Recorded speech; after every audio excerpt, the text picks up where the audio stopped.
Continuing our coverage, the rebound, as we try to bounce back from the coronavirus pandemic as the stay-at-home order is being lifted. And we were just talking about the economics of this. And one reason the stay-at-home order is being lifted is it's so hard on so many businesses, including small ones. And joining us now to talk about, the Small Business Task Force here in Metro is Councilman at Large Steve Glover. Good morning, Steve. Can you hear me? Yes, sir. I can hear you. Good to have you on. Listen, we just have a quick segment here with you, but I think it's real important to give you a chance to talk about what the task force is looking at as things slowly, maybe in phases, start to get back up and running again, how hard hit the small businesses are there and what the city can do to help. Go ahead. Well, as you know, the small businesses have been hit really hard. I'm talking about small businesses like haircut, barber, stylist, bakeries, restaurants. I mean, the numbers never stop ending here.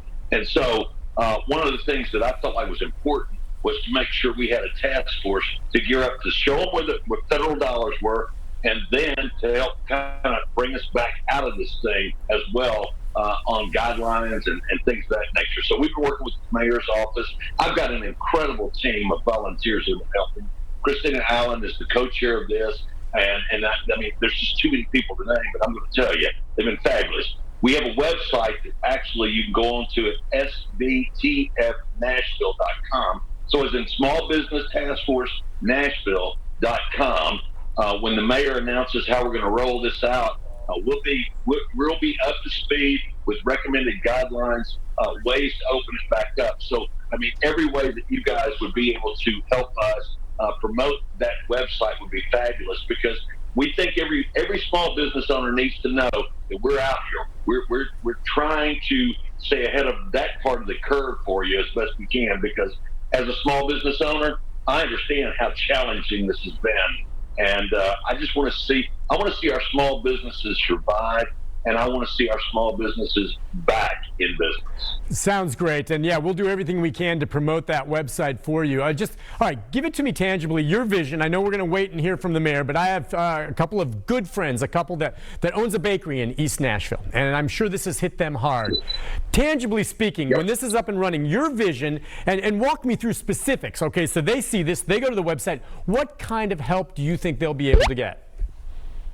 Well, we're going to give them recommended guidelines, how to be able to open back up, how to be safe and sanitized, and all of those things in order to let customers come in. Obviously, social distancing is going to be a huge part of this. The mask piece of it, what is that going to mean? And then we literally have it down by categories on the website once all of this is signed off on by the mayor, the vice mayor. Jim Shulman's been fabulous with us as well. And so, therefore, when they go in, they'll be able to look at the overall guidelines for the businesses, but they'll also be able to look specifically at their industry on ideas. We're not going to tell anybody how to run their business. We're going to tell them what we believe might be the best practices and the safest way to open their business back up and get the people in to where they feel comfortable, and this economy can start rolling again here in Nashville. Do you worry at this point? Obviously, there's a lot that are going to seek that help, but do you worry that as things start coming back, some of these small businesses have just been to the point where they're not going to be able to reopen and that it basically shut them down? Well, I mean, that happens by itself every year anyway. This has really amplified the situation. And, it's just not right, because for a lot of these folks that may not come back, they didn't do this to their businesses. Unfortunately, the circumstances did. So, yeah, I mean, it bothers me, Nick. That's why myself and everyone on our team, especially that core group trying to put all of this stuff together, have literally been working countless hours every day trying to get ready for this. Because if there's any opportunity to help our small businesses hang on, we want to make sure we're doing that. And as far as, the federal government involved, I think later today there's supposed to be another vote out of Congress where, and I get confused sometimes on where all the money is that's going to go when they pass it, but there's supposed to be more help coming financially from the feds for small businesses. I mean, is that something you're watching closely? And what role will the city play in maybe trying to divvy that up? Or is this something where it just kind of bypasses you and small business owners will apply through the federal government? Well, this is something the city has bypassed on completely, but that's another reason for this task force. We've tried to stay ahead and give you the links and show you everything else that's happening.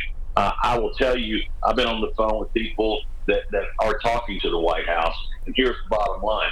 When we get this next wave of money here, one of the things that I've argued with them about is the small business owners were not the ones who got the money. And so hopefully this time around, and I certainly can't promise it, but this time around, I've lobbied hard to make sure our small businesses are the ones who are dealt with through our smaller banks and through those resources. So, how's it going to work? I pray right this time, and that our small businesses that are still awaiting these PPP loans will be able to get them. But you can go to our website, sbtfnashville.com, and it'll give you all that information. And believe me, I'm talking to them every day. I'm on a conference call at 11 today about it. Give us that website one more time. It is SBTF Nashville, as in Small Business Task Force, Nashville.com. SBTFNashville.com. We'll make sure to continue to promote that. And Steve, we've got a busy show today, but I'm really glad you were able to join us this morning. If there's more developments on that front, you make sure you let us know, and we'll get it back on the air, okay? Thank you, Nick. I appreciate you Thank guys. you much. All right, Metro Council member at large, Steve Glover. We appreciate him joining us with the help that's out there for small businesses here in Metro, and they certainly need it. So many people do right now. All right, listen, we're going to take a break. When we come back, we're efforting getting the hookup right now on Zoom with Dr. Paula Bates. All right, she is a professor of medicine at the University of Louisville, and late yesterday they sent out a notice. And usually a university doesn't just do this unless they're quite sure about something like this, that there appears to be a technical breakthrough when it comes to the potential treatment for COVID-19. This, as it moves forward, is going to become a national story, and we're going to be talking to her first next to get the very latest on how this may work in fighting the virus. So stay with us. We'll have that coming up next as we continue our coverage on the rebound from the pandemic. We'll be right back.